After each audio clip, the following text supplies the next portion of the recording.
Kia ora, this is set 9472 Attack on Weathertop, which released in June 2012 for 100 NZD. It's one of these weird $100 price sets that doesn't really feel like it's worth $100. Today, this LEGO Lord of the Rings set goes for 360 NZD sealed, or $275 in used condition. Okay, I take back my complaints about the $100 price.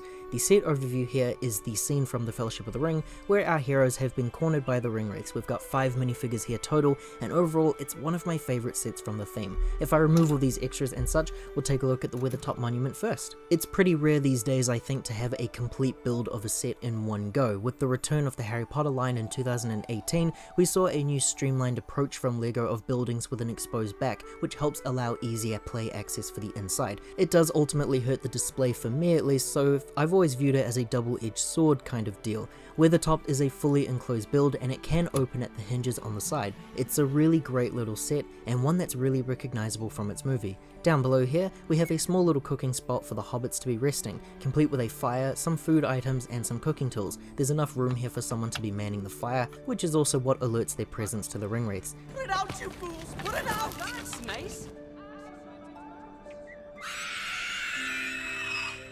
Near this camping spot is the spiral staircase from the Harry Potter line, though in this set these steps do not move around. It goes all the way to the top of the build here, and then around the sides we have some really nice architecture that use sand bricks and bluish grey stones. I really love the use of the stone pieces in LEGO, which always helps to bring out a lot of detail to the castle theme in general. The design goes all the way around with a few unique parts here and there for some rock-like foundations. Upstairs we have the top of the monument, which uses some little LEGO games pieces for some statuettes, the same piece that is used in the Rivendell set. I loved the use of these pieces back in the day because I didn't yet have any of those LEGO board game sets myself, so getting this piece early was really fun. There is only one play feature up here and it comes in the trapdoor design, which has a lever at the back you just simply have to pull. That Ringwraith can stand on the door here and almost sort of fall through. The gap is big enough for a minifigure, but it hasn't taken into account the cape on those Ringwraith figures. Your other figures are probably going to fit through here just fine. This is the kind of feature that I really love in LEGO playsets. I much prefer these than say the flick-fire missiles or something.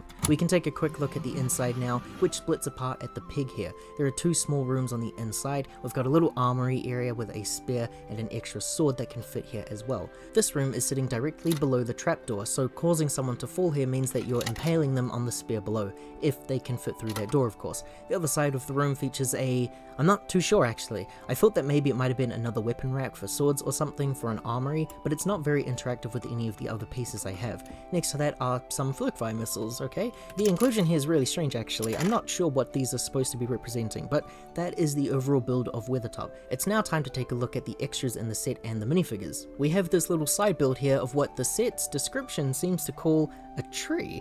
I think it's more of a bush and some rocks or something in my eyes. I don't see a tree here at all, and it's really nothing major. It's small inclusions like this that kind of bother me about some playsets. It extends the world maybe just a little bit, but the worst part about this little build is that the horses can't even fit on the base here, so it's just something to toss aside. These extra pieces maybe could have just been used to bulk out the scenery of the build or something. Now, the horses are great additions to the Lord of the Rings line. It's basically the same horse print that we've seen in LEGO sets before, darkened colours, red eyes, but the Lord of the Rings line introduced this brand new design for the LEGO horse, which includes bends in the hind legs. The horse can now stand up straight, which is represented well in the artworks for the Helm's Deep set. This great feature is included on every horse in the Lord of the Rings theme, and these horses specifically were exclusive to this set. This here is Frodo. This is the 3rd time now that he's being covered on this channel. This variant of him is exclusive to this set only because of that green cape. I really love this Frodo figure actually, specifically because of that green cape. It's literally the only key difference here between this one and the one that released in the Shelob Attack set. Frodo uses many new elements for the time. That hairpiece was new, introduced for all of the hobbits in the theme. The Sword of Sting was also a brand new piece, and I believe the ring was also a new element introduced in this series as well. These pieces have all since then been used in many other themes outside of the Middle-earth line, really a revolutionary theme in total. Frodo has some back printing and a double-sided expression of his stabbed look. Spoilers for how this scene ultimately turns out. And this is Merry, who is a character and figure exclusive to this set only. You did need to buy Weathertop if you wanted the entire Fellowship. I always really liked the Merry figure for the special prints compared to those other hobbits. They're all really unique minifigures like that actually. Merry has the exact same hairpiece and cape as Frodo, but a colour swap. I'm also realising now that actually his torso is the exact same as Frodo's too, but again, a colour swap. Merry has a double-sided expression which both seem to match his personality very nice. Back printing as well, a good figure. Aragorn uses that really nice Prince Dastan hairpiece which has since appeared in over 30 sets total since 2010.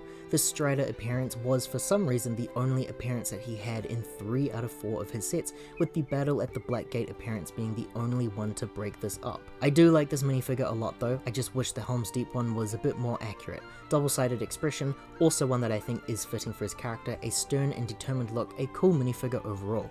The Ringwraiths here, along with Merry, are the real selling point of the set. These figures are great, they're really spooky in their designs and they're accurate to how they appear in the movie as well. You do get 2 of them in the set and they are the exact same minifigure as one another. Only 2 were ever released in sets, so it made it pretty tricky trying to collect at least 9 of them to match the movie, plus Weathertop is actually a pretty small set, so the set wouldn't be able to hold all 9 minifigures really. Removing all those extras and we're left with this, a silhouette of a figure with some nice rope printing. The cape is one of those nifty ones where there's 3 separate neck holes. This is so the Ringwraiths can be easily placed on their horses.